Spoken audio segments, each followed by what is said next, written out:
Bienvenue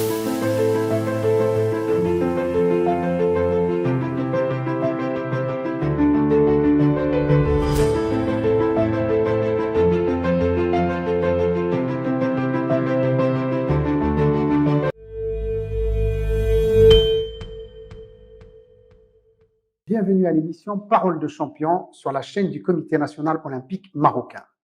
C'est un espace dédié aux sportifs marocains qui sont qualifiés ou en cours de qualification pour les Jeux olympiques Tokyo 2020 et qui auront lieu bien sûr en juillet et août 2021. Les Jeux ont été décalés d'une année à cause de la pandémie. Alors, c'est l'occasion de découvrir nos champions qualifiés en cours de qualification, quels sont leur motivation, comment ils préparent cette grande échéance et quel est leur parcours. Aujourd'hui, nous recevons une grande championne de canoë-kayak, Célia Nawel Jodar. Célia, bonjour. Bonjour. C'est un plaisir de te recevoir sur le plateau virtuel du Comité national olympique. Merci beaucoup. C'est un honneur pour moi. Je suis très contente. Eh bien, écoute, super. On est ravis, d'autant que tu es qualifiée aux Jeux olympiques de Tokyo 2020. Oui. Qui auront lieu en 2021. Oui. Alors, Célia, moi, ma première question, comment tu vis cette qualification et ce rêve olympique? J'ai eu du mal à le réaliser, mais j'ai toujours, je pense, un petit peu de mal à le réaliser. Mais vu que tout se met en place petit à petit, ça m'aide aussi à préparer tout ça. Je suis hyper heureuse d'être sélectionnée et très, très excitée à l'idée de participer aux Jeux olympiques. Ouais. Alors, est-ce que cette qualification, c'était un rêve que tu nourrissais depuis, parce que tu as commencé le canoë-kayak très jeune? Est-ce que c'était un rêve ou est-ce que c'était juste le fruit de tes efforts et de tes compétitions, ces résultats? Ouais, ça a commencé par un rêve parce que je pense que quand on touche à la compétition, on y pense tous. Aux Jeux olympiques, c'est le Graal des compétiteurs. J'en ai rêvé pendant longtemps. Après, j'ai commencé à toucher ce rêve de près. J'ai été remplaçante aux Jeux olympiques de Rio il y a 4 ans, 5 ans maintenant. Et là, je me suis donné les moyens et en fait, pour moi, c'est une grosse récompense, une satisfaction personnelle d'avoir réussi à me sélectionner. Alors, avant d'aller plus loin dans ta préparation, les Jeux olympiques, justement, on en parlait en début, ont été décalés d'une année. Comment tu as vécu ce report des Jeux olympiques? Est-ce que c'était une bonne chose pour toi? C'était compliqué? Comment tu l'as vécu? Alors nous, en plus de ça, la pandémie, on a été confinés donc en France le lendemain des sélections qui étaient organisées donc l'année dernière. Et, je l'ai pas trop mal vécu parce que vu que j'avais pas pu faire mes sélections, je savais pas encore si si j'allais y aller ou pas. Donc en fait, j'ai essayé de pas penser au négatif et j'ai regardé devant et je me suis dit qu'on était un petit peu tous dans le même bateau pour une fois. Donc voilà, j'ai continué ma préparation en attendant une date pour des prochaines sélections et en croisant les doigts pour que les Jeux soient maintenus en 2021. Voilà, donc ça a été compliqué, mais ça n'a pas non plus été très très dur, quoi. Et d'une façon générale, comment tu as vécu cette crise sanitaire, ce confinement, ces restrictions, d'autant que tu es infirmière de métier, tu es au feu de l'action. Comment tu as vécu cette pandémie? Alors justement, moi en fait, du fait que je suis infirmière, j'ai pas trop eu le temps de me poser beaucoup de questions. J'ai été beaucoup occupée lors du premier confinement. J'ai été beaucoup occupée même jusqu'à peu de temps. D'ailleurs, on te voit avec ta blouse et ton vélo partir au travail. Oui, parce que je travaille à vélo, ouais. Du coup, j'ai été très occupée. Je l'ai pas. La pandémie, je l'ai. Aujourd'hui, ça commence à être long. Euh, on note, en tout cas à Pau, là, je trouve que les gens font beaucoup attention et on est un petit peu épargnés. On n'a pas trop de cas dans notre coin. Par chance, moi, je peux m'entraîner depuis la fin du premier confinement avec le statut d'athlète de haut niveau. On a la chance de pouvoir continuer à s'entraîner comme il faut. Donc, c'est une grande chance. Je me sens privilégiée, donc j'ai pas trop le droit de me plaindre. J'ai un travail qui me prend beaucoup de temps. Donc, quand j'ai un peu le temps pour penser, je vais travailler et ça va. Donc, tu as utilisé cette période pour t'entraîner aussi. Ça ne t'a pas posé de problème pour continuer tes entraînements? Le fait d'aller beaucoup travailler? Oui. Non, mais Alors je parle de la pandémie, je parle du confinement. ouais, alors du coup, bah, pendant le Ok. premier confinement, nous, on avait des règles très strictes. Mm. On pouvait pas sortir. Moi, j'ai de la chance de sortir pour travailler. J'étais d'ailleurs l'une des seules à arpenter les rues de Pau, pour aller travailler. J'ai la chance de travailler à vélo, donc mine de rien, ça permet aussi de faire de l'exercice en plus. J'ai beaucoup travaillé, tout ce qui était, les gainages à la maison, enfin j'ai mon entraîneur est à domicile, donc il me surveille. J'ai pas trop le temps de de rien faire et donc non, en fait, ça a été, ouais, en fait, je regarde pas le négatif. J'essaye d'avancer et de faire ce que je peux faire. Voilà, la situation, elle est comme ça. Maintenant, je m'adapte et j'y vais, quoi. Donc, pour toi, Célia, la situation est comme ça. J'accepte la situation, je m'adapte et je continue à m'entraîner. Ouais, voilà. Je reprends cette situation comme une opportunité pour continuer à progresser. En tout cas, je m'adapte pour Ouais. continuer à progresser. Ouais. D'autant que la sélection pour les Jeux Olympiques a eu lieu tardivement, je pense, au mois de mars Oui, 2021 en bien, Espagne. exactement. Le 21 mars dernier, en Espagne, sur Et le comment s'est passé ce tournoi de qualification, Célia? Comment ce tournoi de qualification s'est passé pour toi? Comment tu l'as préparé? Comment tu l'as abordé? Alors, je l'ai bien préparé. J'ai beaucoup travaillé avec mon préparateur physique, Paul Bousmar, qui m'accompagne depuis 1 an et demi. J'ai beaucoup travaillé aussi techniquement. J'ai pas eu trop la chance de pouvoir m'entraîner sur le bassin des sélections parce qu'avec la Mm, pandémie, le passage des frontières et tout ça, c'était hyper complexe. mm. Donc, encore une fois, j'ai la chance d'habiter à Pau et d'avoir le stade d'Ovige de Pau qui reste quand même au standing international et donc du coup très intéressant de s'y entraîner à l'année. Euh, donc voilà, la préparation, je l'ai faite à Pau en grande partie parce que j'ai pas trop pu aller là-bas. Et la semaine de sélection, elle a été par chance aussi. J'ai pas trop stressé, je sais pas trop pourquoi, je sais pas trop comment l'expliquer, même si Tu l'as- j'avoue que j'ai un petit peu mal dormi la veille de la compète, mais je sais pas, je me sentais bien, je me sentais prête et j'ai fait ce qu'il fallait que je fasse. Donc, je pouvais pas forcément faire mieux ou regretter quoi que ce soit. J'étais déterminée, j'avais mon projet et voilà, c'était maintenant qu'il fallait jouer, c'était maintenant qu'il fallait et, s'exprimer. Donc, je suis très contente de l'avoir fait, bien que j'aurais préféré faire des plus jolies courses parce que j'ai quand même fait 2 manches qui n'étaient pas à mon niveau et j'aurais voulu m'exprimer un peu mieux que ça quand même.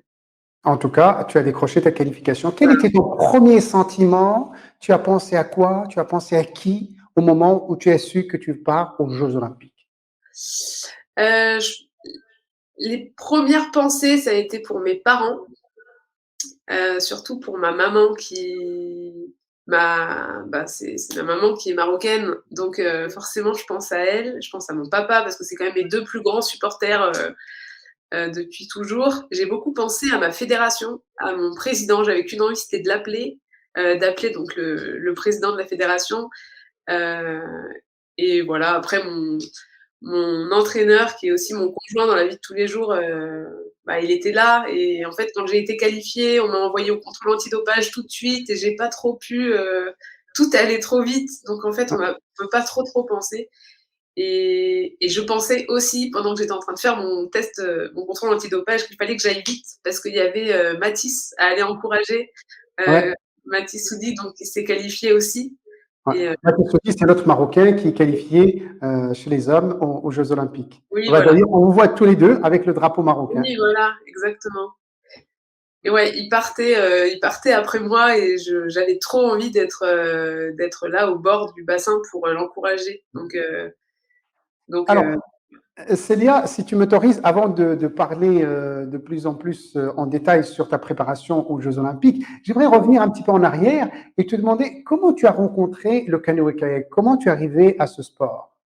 alors ma maman pratiquait, le D'accord. kayak dans un petit club, là où je suis née.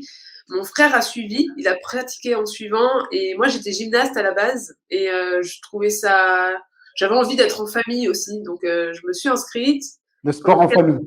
ouais, bah, en fait, ils partaient tout le temps au week-end ensemble et puis, bah, Ouais, j'avais envie aussi d'y aller donc d'être avec eux. Je pense donc que tu avais 10 ans quand tu as commencé le canoë-kayak. j'avais 10 ans, ouais, Ouais. ouais. Mais j'ai commencé à côtoyer le kayak, bah, bien plus jeune, hein, je pense, dès l'âge de 6-7 ans quand ma mère a commencé à pratiquer et voilà, pendant quelques années, j'ai fait, et la gymnastique et le kayak et après, bah, c'était quand même bien chouette d'être en famille et d'être enfin, le kayak, c'est quand même un sport, que je recommande à tout le monde parce que c'est génial. D'accord.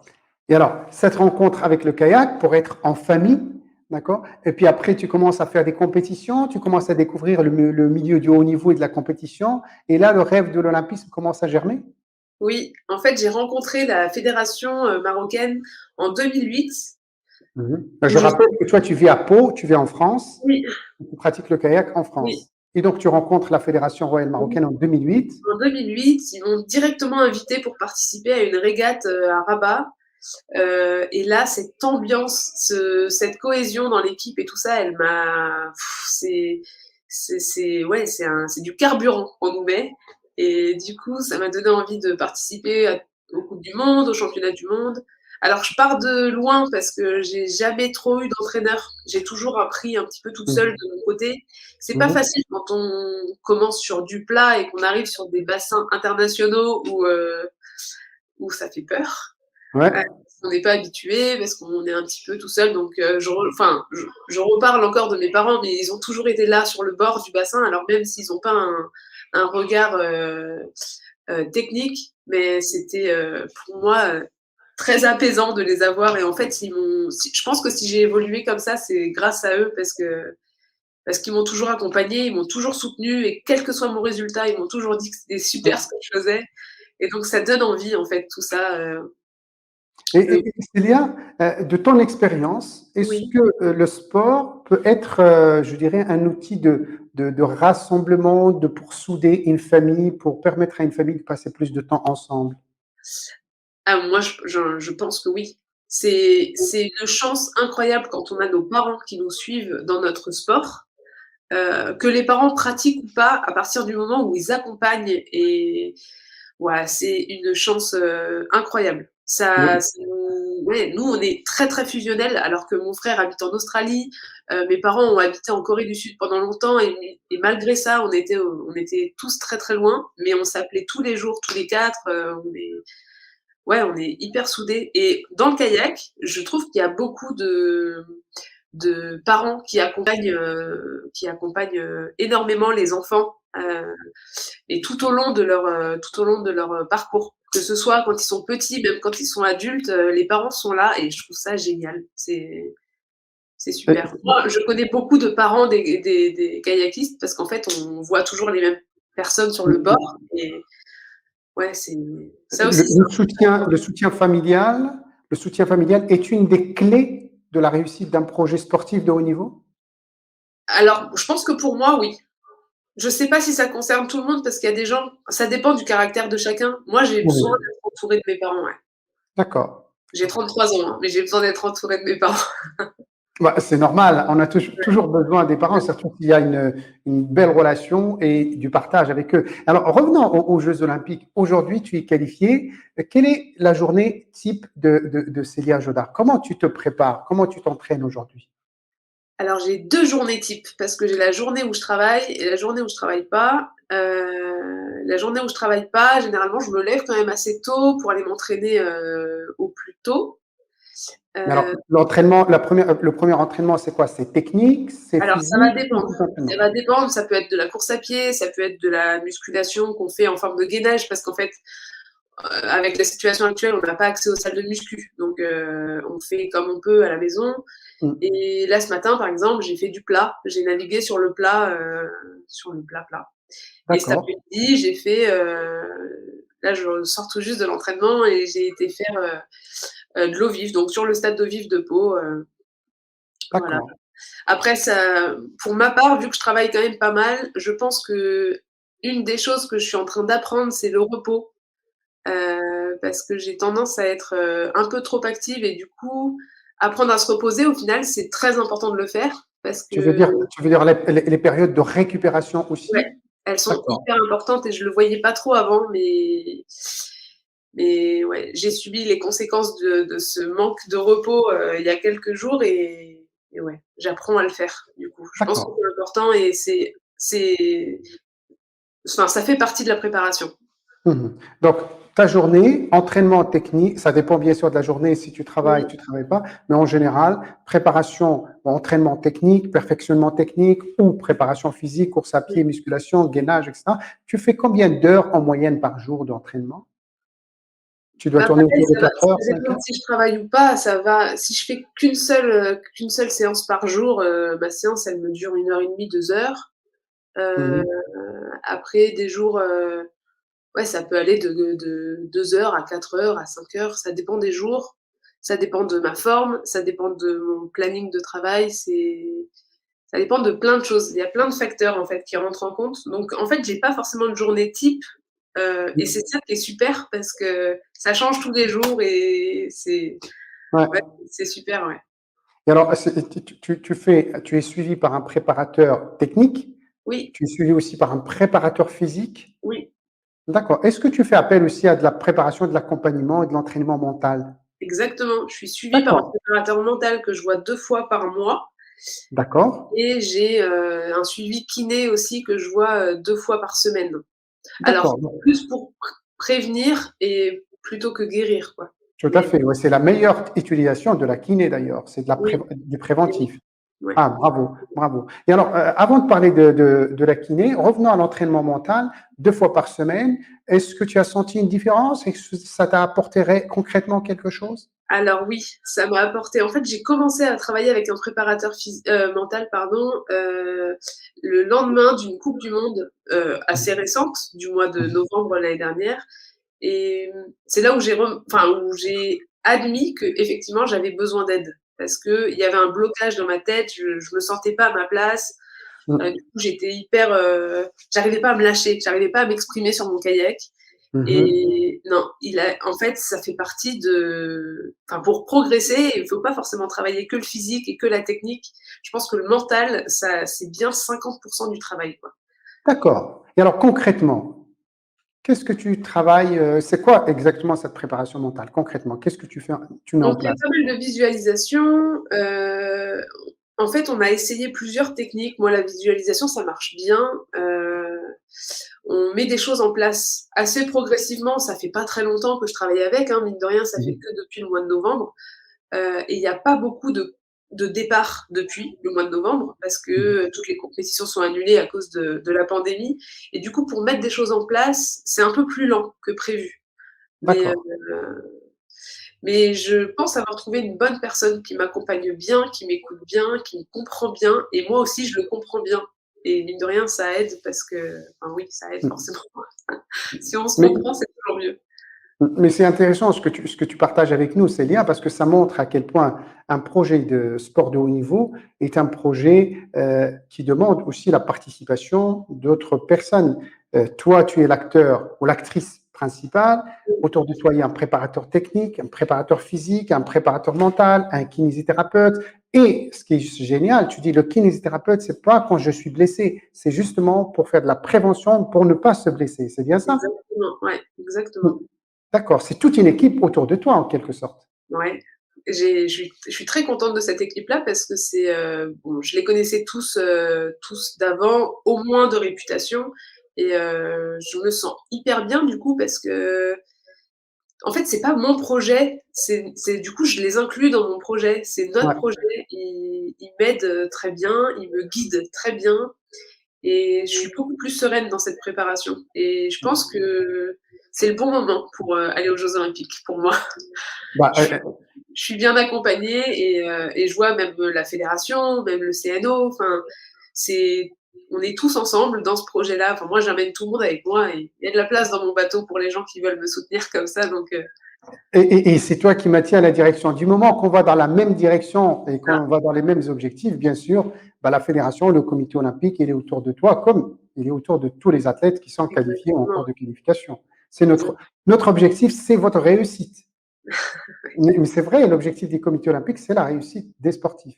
Et alors, préparation physique, préparation mentale, puis de tout ce qui est alimentation, est-ce que tu as un régime alimentaire très précis, très spécifique ou pas? Pas vraiment. Non, je fais attention à ce que je mange, je fais attention à bien boire parce qu'en fait, je m'hydrate pas assez. Donc je bois, c'est mes objectifs de journée, il faut bien boire. J'ai pas de je vis avec un sportif, alors du coup, forcément, je suis un peu guidée aussi au niveau de l'alimentation. Heu, D'accord. voilà, je fais pas trop attention à ça et c'est peut-être un tort, hein, mais Et, j'ai et- changé beaucoup de choses en tout cas dans mon quotidien depuis 2 ans et pas trop ça, par contre. il paraît que effectivement, parfois, la performance peut être aussi dans nos assiettes. Bien sûr, ouais, ouais. Alors après, attention, je fais pas de régime particulier, je mange pas non plus n'importe quoi. D'accord. Qu'en est-il du sommeil? Est-ce que le sommeil a son importance pour ta forme physique et pour ta performance? Alors j'ai des journées qui sont très chargées, même les jours où je travaille pas. Du coup, moi, je suis une couche tôt et une lève tôt. Mais je couche tôt, c'est-à-dire qu'à 20h, je peux dormir, ça me dérange pas. D'accord.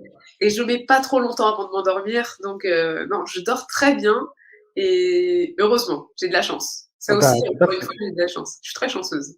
Ouais. Tout à fait, ouais. Alors, est-ce que tu as des rituels, par exemple, ou des routines, comme beaucoup de sportifs de haut niveau, qui se lèvent le matin, il a une routine, ou avant de faire une compétition ou un entraînement, il a une routine, ou avant de se coucher, il y a une routine. Est-ce que tu as des choses comme ça? Et j'essaye d'en mettre une en place, en tout cas, enfin, ma kiné m'a un petit peu guidée aussi là-dessus. J'essaye de mettre en place une routine d'étirement que je faisais pas avant du tout, du tout, du tout. Heu, Mhm. pareil, hein, en but de prévenir, les éventuelles blessures. Cette routine-là, elle est pas encore en place. Elle est en En, cours de mise en en place. cours. D'accord. Alors, qu'est-ce qui l'empêche d'être en place, cette routine? L'oubli, la croyance? Ah non, je suis convaincue que c'est important. Peut-être des fois, je laisse sonner mon réveil 2 fois et que du coup, j'ai plus le temps de la mettre en place. Heu, ou ouais, peut-être le manque de sérieux à ce niveau-là, alors que ça me fait beaucoup de bien de le Ouais. faire le matin, de m'étirer le matin, je trouve ça très, très confortable pour le reste de la journée. Mais j'y travaille. La rigueur, arrive là, je le sens. Alors, Célia, je rappelle que tu es infirmière libérale de métier. C'est un Oui. métier qui demande beaucoup d'implication, beaucoup de temps. Comment tu fais pour gérer et pour, je dirais, concilier entre ta pratique sportive de haut niveau et ton métier aussi qui te prend beaucoup de temps? Comment tu fais? Quelles sont tes techniques, tes secrets? Alors déjà, mon secret, c'est d'aimer mon métier. Enfin, j'aime mon métier, vraiment, je suis passionnée par mon métier, j'aime, mon sport et ça, si c'est pas le cas, je pense que ça peut pas trop marcher. Mmh. Après, j'ai de la chance aussi, encore une fois, j'ai de la chance. Je suis associée avec 2 amis à moi qui ont adhéré à mon projet olympique et du coup, on D'accord. arrive à s'organiser en fonction de mes entraînements, de mes compétitions, de mes déplacements, pour que je puisse avoir du temps libre et elle me remplace. En fait, même les jours où je travaille, j'arrive à m'entraîner, minimum une fois, donc Ouais. c'est un luxe parce que si je travaillais à l'hôpital, ça serait peut-être pas le cas. Heu, voilà, tous mes patients sont aussi à fond derrière moi, donc tout le monde m'encourage, donc toute la journée je suis encouragée, donc je peux pas être, Ouais. il y a des jours non, hein, forcément, mais en règle générale, c'est un stimulant supplémentaire, quoi. C'est Ouais. Tu as créé une énergie positive autour de ton projet. autour de ça, oui. Ouais. Et moi, je trouve intéressant ce que tu dis, si tu me permets, je voudrais quand même le répéter. Tu dis, pour réussir en quelque sorte à conduire un projet, ben, il faut aimer ce qu'on fait. Ah oui. J'aime mon métier, j'aime mon sport. Il y a Alors cette passion. ouais, ouais. Que Et ce puis soit pour un double projet, ou pas, je pense qu'il Hein. faut aimer ce qu'on fait. C'est si on veut le faire bien, il faut aimer ce qu'on fait, je pense. Et puis après, ben, se fixer des rêves, des objectifs. Et puis, il n'y a pas de secret, travailler, travailler, Oui, travailler, c'est oui, ce que tu fais, beaucoup de oui, travail. Et associer ton entourage positivement dans ton à ce projet pour qu'ils soient projet, des exactement, accompagnateurs. exactement. C'est exactement. Et si j'ai un conseil à donner, c'est qu'il faut jamais abandonner. parce qu'il y a forcément des périodes de doute liées certainement à la fatigue Mm. et à ce qui se passe, à la pandémie, à tout ça. Et vraiment, il faut jamais lâcher. C'est D'accord. Alors, justement, en parlant d'abandonner, je voudrais quand même rappeler tes résultats sportifs. Tu fais 24e place à la Coupe du Monde en France en 2020 et tu fais 56e place au Championnat du Monde en 2017. Là, bien 2017. sûr, tu es qualifié aux Jeux Olympiques. Euh, Est-ce que quand tu fais des contre-performances, est-ce que ça te décourage pas? Est-ce que ça te met pas le doute? Ou comment tu fais pour euh, re- je dirais, rebondir après un échec dans une compétition? Encore une fois, l'entourage y est pour beaucoup. Forcément, Hein. à l'arrivée d'une compétition, quand on n'a pas réussi à s'exprimer comme on a envie et comme on sait faire, c'est frustrant. Euh, Après, on se rattache forcément à des objectifs qui sont derrière et quand on réussit pas, on se dit bon bah on va prendre ce que j'ai pas réussi, on va l'analyser et on va essayer de plus jamais le louper. Et donc du Mhm. coup, ça donne des axes de travail qui sont très intéressants. Je me suis pas trop enfin, je pense pas m'être beaucoup démotivée ou en tout cas jamais trop longtemps. Mhm. Je suis très têtue et quand j'ai un objectif en tête, bah, il y a pas grand chose qui va m'arrêter à cet objectif-là. Donc D'accord. non, il faut rien lâcher, il y a une phrase qui me suit très souvent et que j'adore et qui me suit depuis des années, c'est, «Je ne perds jamais, soit j'apprends, soit je gagne» et je trouve c'était Nelson, Nelson Mandela, et j'allais te proposer cette phrase justement. oui, Est-ce qu'on peut l'appliquer au sport? ah mais moi je pense oui, sur tout on peut l'appliquer, vraiment, Je ne perds jamais, soit j'apprends, soit je gagne. C'est ça? exactement. Ouais, Nelson Mandela, ouais. elle est très Donc, bien c'est un peu ton leitmotiv, c'est un peu ta phrase fétiche que tu gardes avec toi. exactement. Mais depuis des années, elle me suit cette phrase et je suis convaincue de ça. Ça Il y a t'apporte pas de de la. il y a pas d'échec en fait, il y a que on apprend ou on gagne. C'est très bien si on gagne, mais dans tous les cas, on apprend et il faut prendre, tout ce qui se passait pas comme on a envie, il faut l'utiliser pour le transformer et en tout cas Hmm. rester focalisé et continuer à se battre.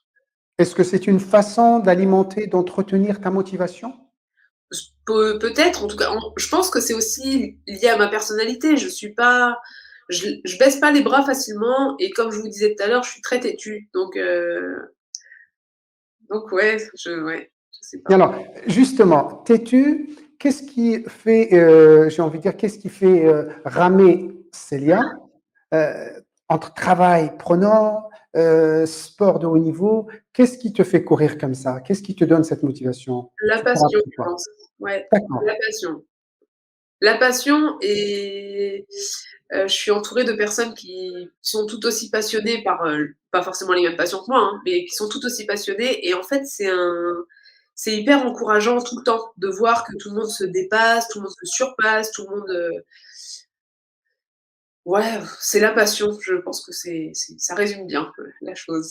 D'accord. C'est cette passion qui te donne cette motivation pour continuer justement à te lever le matin et à continuer Ouais, à réaliser ce que tu as envie de réaliser. ouais. La passion, la détermination parce que en plein hiver, en France, il fait froid, Ouais. heu et des fois, c'est vrai qu'aller s'entraîner, à 8 heures du matin quand il fait -2 degrés et se changer dehors parce qu'on n'a pas de vestiaire, lié à la pandémie.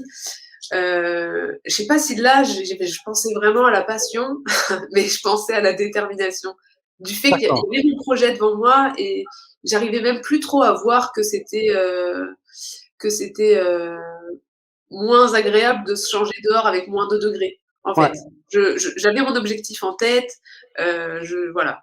Du coup, je voyais que lui et je voyais plus le côté néfaste de la météo, par exemple, ou de Mais l'hiver. ça, c'est intéressant. Quand tu as ton objectif devant tes yeux, tu dis même les obstacles les plus Ah ouais, compliqués, on tels les que voit. se changer dehors en moins de Ouais, 2 degrés, ben, ça ne m'empêchera pas d'atteindre mon objectif, ou du moins ouais. d'aller vers mon objectif. Exactement. Mais je parle de ça parce que, en fait, beaucoup de mes collègues, mes amis qui sont pas dans le kayak et qui m'entourent à Pau, quand ils me voyaient faire, ils comprenaient pas. Et je pense qu'il y en a beaucoup qui arrivent pas trop à comprendre comment on peut se mettre dans des situations comme ça où il fait froid, où voilà, il pleut et nous on va aller faire du kayak.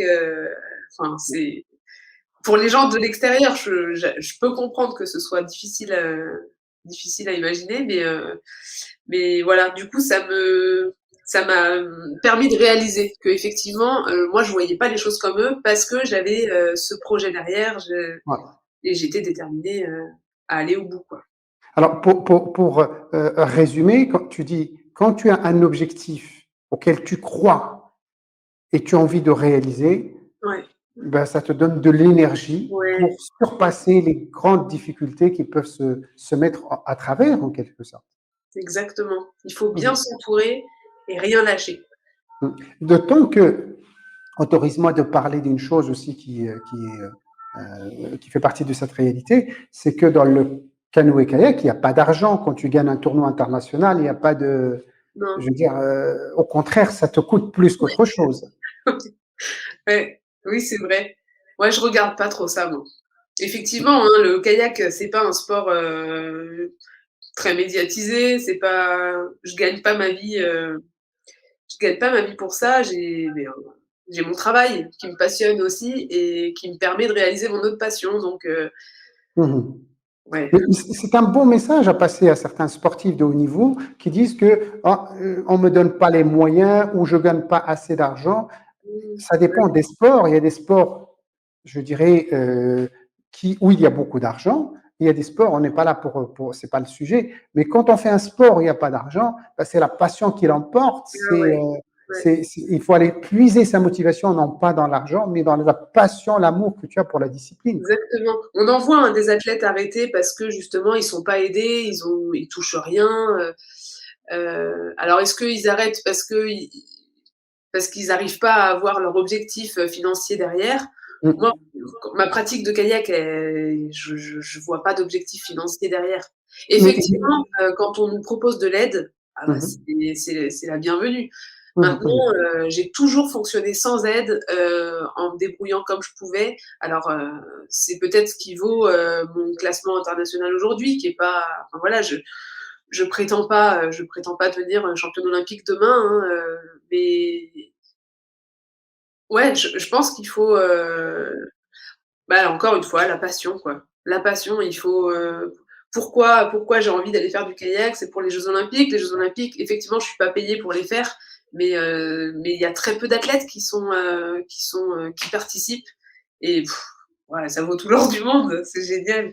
La Tout à fait. reconnaissance derrière, la reconnaissance de notre famille, de nos proches, de notre fédération, de tout le monde, de tous les la communauté marocaine qui m'encourage comme ils le font, ouais, c'est un beau salaire ça aussi, hein. S'il n'y a pas la récompense, il y a la reconnaissance. Et ça, Ah c'est aussi ouais, important. exactement, c'est très important, ouais. Quelles sont les compétitions qui t'ont le plus marqué?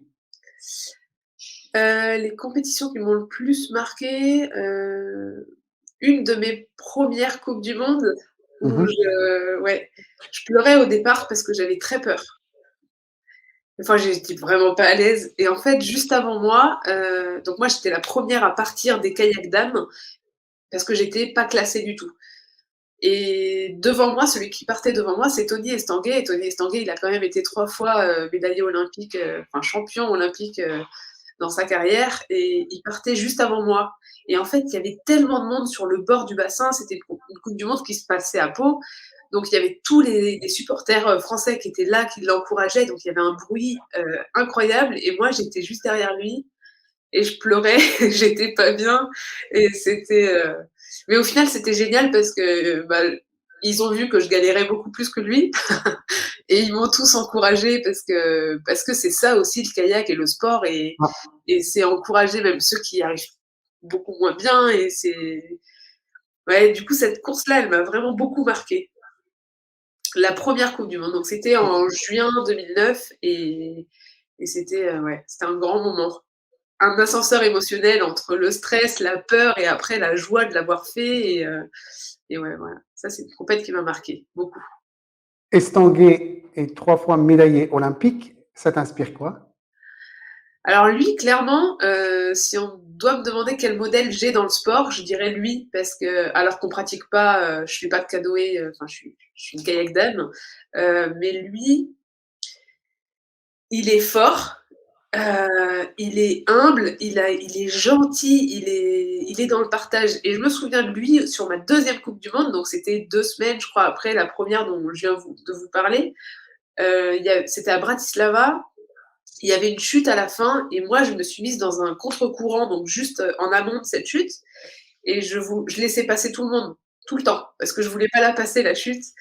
Et lui, il m'a vu, au bout d'un moment, il m'a dit, ça fait 2 fois que je fais le parcours et tu es toujours au même endroit. Et je lui ai dit, oui, oui, bah vas-y si tu veux. Et en fait, il a compris que j'avais trop peur Ouais, de lâcher. sur une Coupe du Monde, et c'était donc en 2009 aussi. Et lui, il jouait aussi sa Coupe du Monde, et il n'était pas du tout obligé de se soucier de moi qui était accroché sur le bord du bassin à laisser passer tout le monde. Et du coup, il m'a dit, bah, regarde-moi, je vais te montrer. Et il m'a attendu en bas de cette chute-là. Alors même si j'ai pas réussi à la passer comme il aurait voulu que je la passe, ouais, je me suis dit, mais cet homme-là, il est, enfin, ouais, c'est un grand homme. Et d'ailleurs, quand tu vois avec lui sur... c'est génial Ah ça. ouais, ouais. On la garde un peu cette photo parce que c'est, comme on dit, porte-chance, porte-bonheur. Ah ouais, exactement. Bah, on le voit souvent à Pau, s'entraîner à Pau parce qu'il est quand même, c'est l'enfant du pays, hein, Tony Estanguet, il vient de Pau. Et je Ouais. pense que le bassin sur lequel je m'entraîne tous les jours, on lui doit beaucoup. Donc, ouais, on le voit souvent. Et Pau, c'est la capitale du canoë-kayak, j'ai l'impression. En France, ouais. Alors c'est vrai que ça a été pendant longtemps, et là ils ont construit le bassin sur lequel il y aura le kayak aux Jeux de Paris 2024. Donc qui se trouve en région parisienne. Donc, mais c'est bien, ça fait 2 salles, 2 ambiances, c'est pas mal. Et je pense que tu as déménagé à Pau spécialement aussi pour le kayak, non? Exactement, je suis arrivée à Pau après mes études d'infirmière il y a 10 ans. D'accord. Ouais, particulier parce que donc ma maman est marocaine, moi j'ai eu la double nationalité à la naissance. On partait au Maroc tout le temps, donc c'était souvent pour aller voir la famille ou quoi au début. Et là, ça fait 10 ans que j'y vais. J'essaye d'y aller tous les ans pour développer mon sport au Maroc, parce que le kayak slalom n'est pas encore très bien développé au Maroc, bien que il y a eu beaucoup, beaucoup de choses faites depuis quelques temps. En fait, quand je vais là-bas, aujourd'hui, c'est plus pour aller voir, pour aller donc au sein de la fédération. C'est ma 2e maison là-bas. C'est mon, ouais, je suis C'est le très pays de fière. ta maman. C'est le pays de ta maman. Donc, et alors, dis-moi, Très fière. ça te fait quoi de porter le drapeau marocain? Ouais, je suis très fière. Je suis très fière pour ma maman déjà de représenter le pays qui l'a vu grandir. C'est pour moi une grande satisfaction. J'adore le Maroc, j'adore les Marocains. Et du coup, c'est une grande fierté pour moi de porter le drapeau du Maroc, comme vous pouvez voir là. Et c'est pour ça que ça me donne envie juste de naviguer, en tout cas de les représenter au mieux sur les Jeux Olympiques. Parce que là, ça va être un peu plus médiatisé du coup. Et j'espère qu'il y en aura d'autres qui voudront aussi monter dans un kayak et représenter aussi fièrement que je le fais les couleurs du Maroc. En tout cas, sache une chose, Célia, c'est que tous les Marocains sont aussi derrière toi pour ta participation et ton projet olympique. On est tous Merci. là pour t'encourager, te soutenir. Alors, nous arrivons à la fin de cet échange, Célia, mais avant de clôturer, je voudrais te proposer un exercice très simple, mais je te demande juste d'être spontané dans tes réponses. Est-ce que tu es prête pour l'exercice? Oui. On va faire ton portrait chinois. Ça s'appelle le portrait chinois. Ne me demande pas pourquoi. Alors, Célia, si tu étais un plat, tu serais lequel? Des pâtes. Pourquoi? Ah, Parce que tu fais une grimace. Tu n'es pas convaincu alors. parce que ça fait pas rêver des pâtes. Parce que j'en mange beaucoup. D'accord? Ça te donne beaucoup de sucre lent pour l'entraînement, c'est ça? C'est rapide à faire, c'est efficace, c'est bien. D'accord. Donc, si on vient à Pau, on compte pas sur toi pour des tagines ou un couscous alors. Le couscous, D'accord. on peut le faire, oui. Alors, Célia, si tu étais un animal, tu serais lequel? Un chat. Un chat, pourquoi? Ouais, en fait, c'est très spontané, donc je Bien, réfléchis bien pas. sûr, il faut être spontané. Un chat, un chat, c'est très Très rebelle, rebelle ou pas, mais en tout cas, solitaire. ça se suffit très vite à lui-même au final. Ouais, Donc, c'est vrai. il se débrouille bien. On peut le laisser dehors quelque temps, il va se débrouiller aussi. Ouais, c'est autonome un chat. Je pense que je serais un D'accord, chat, ouais. d'accord. Alors, si tu étais une couleur, Le rouge. pourquoi? Je sais pas, j'aime bien le rouge. D'accord. Bon, ça colle avec le drapeau du Maroc. Ça nous va. C'est pas Si tu étais une émotion, tu serais laquelle? la joie, Mhm. Tu es ouais, toujours joyeuse, souriante. ouais, je pense. J'aime bien la joie. Eh ben, Allah yakhlik dima joyeuse. Que Dieu te protège pour que tu restes toujours joyeuse. Très bien. Et Voilà. Alors, on dit Amin. Quand quelqu'un te le dit, en arabe, tu dis Amin. Voilà. voilà. Si tu étais une personne célèbre, tu serais laquelle? Tony Estanguet. Oh, pourquoi Tony Stanguay? Ah, c'est pour tout ce que j'ai dit. Je trouve que c'est une grande personne. D'accord. On va lui envoyer la vidéo. D'autant qu'il est le président du comité d'organisation des Jeux de Paris. Ah oui, c'est vrai. Si tu étais une saison, tu serais laquelle? L'été, D'accord. Pour naviguer tranquillement au soleil. exactement. Si tu étais un lieu ou un paysage, tu serais lequel? La montagne. Je serais une montagne. Et si tu étais un sport? Le kayak. Oh, quelle surprise! Eh bien, écoute, c'est terminé. Merci d'avoir joué le jeu. Alors, nous arrivons à la fin de notre échange et merci beaucoup, beaucoup, Célia, pour cette belle échange. Avant de se quitter, si tu avais des conseils à partager avec les personnes qui te regardent et surtout ceux qui voudront faire du sport de haut niveau, tu leur dirais quoi? Alors, je l'ai déjà dit au cours de cet échange, c'est de rien lâcher. En fait, se fixer des objectifs et pas des objectifs. Faut pas chercher à aller voir trop loin. Des fois, il y a des objectifs qui nous rendent heureux, qui Accessible. sont accessibles, et il faut pas le lâcher. Voilà. Détermination. La Donc, détermination, Célia, c'est vrai. objectif et détermination pour réussir vos objectifs. Célia, merci beaucoup Merci à pour ta vous. présence, pour cette belle échange et à très bientôt, Inch'Allah. Oui, à bientôt. Merci à vous pour votre fidélité et à très bientôt pour d'autres parcours. Au revoir.